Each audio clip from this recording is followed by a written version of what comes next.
এবারে ঘর না, যেই বাড়িতে শুইবারে মন, কবর তাহার ঠিকানা। আল্লাহুম্মা সাল্লি আলা সাইয়্যিদিনা ওয়ালা আলি সাইয়্যিদিনা।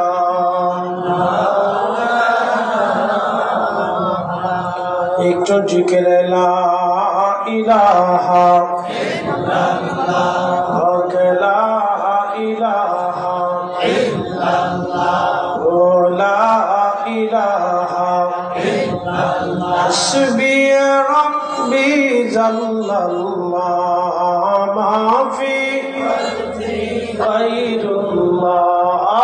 নূর মুহাম্মদ সাল্লাল্লাহু, বলি নূর মুহাম্মদ সাল্লাল্লাহু, বলি লা ইলাহা ইল্লাল্লাহ, লা ইলাহা ইল্লাল্লাহ, লা ইলাহা ইল্লাল্লাহ, লা ইলাহা ইল্লাল্লাহ, মুহাম্মাদুর রাসূলুল্লাহ সাল্লাল্লাহু আলাইহি ওয়াসাল্লাম। আল্লাহ আল্লাহ আল্লাহ আল্লাহ আল্লাহ আল্লাহ আল্লাহ আল্লাহ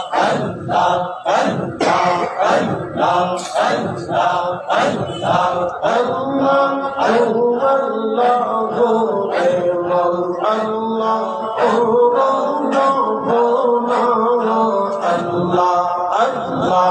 আল্লাহ আল্লাহ আল্লাহর জিকির করিলে দিল তো জিন্দা হইবে না। আল্লাহর জিকির করিলে দিল তো জিন্দা হইবে না। আল্লাহ আল্লাহ তোরে মন, আল্লাহ আল্লাহ আল্লাহ আল্লাহ আল্লাহ আল্লাহ আল্লাহ আল্লাহ আল্লাহ আল্লাহ। আসবি দেখাও তোর লতা, সবুজ গাছের কচি পাতা, জিকির লাইছে মাথা, নয়ন খইলা দেখো না। আল্লাহ আল্লাহ তোরে মন, আল্লাহ কর জপনা। আল্লাহ আল্লাহ আল্লাহ আল্লাহ আল্লাহ আল্লাহ আল্লাহ আল্লাহ আল্লাহ আল্লাহ। আল্লাহর জিকির আল্লাহর জিকির না করিলে দিল তো জিন্দা হইবে না। আল্লাহর জিকির না করিলে দিল তো জিন্দা হইবে না। আল্লাহ আল্লাহ তোরে মন, আল্লাহ জপনা। আল্লাহ আল্লাহ আল্লাহ আল্লাহ আল্লাহ আল্লাহ আল্লাহ আল্লাহ।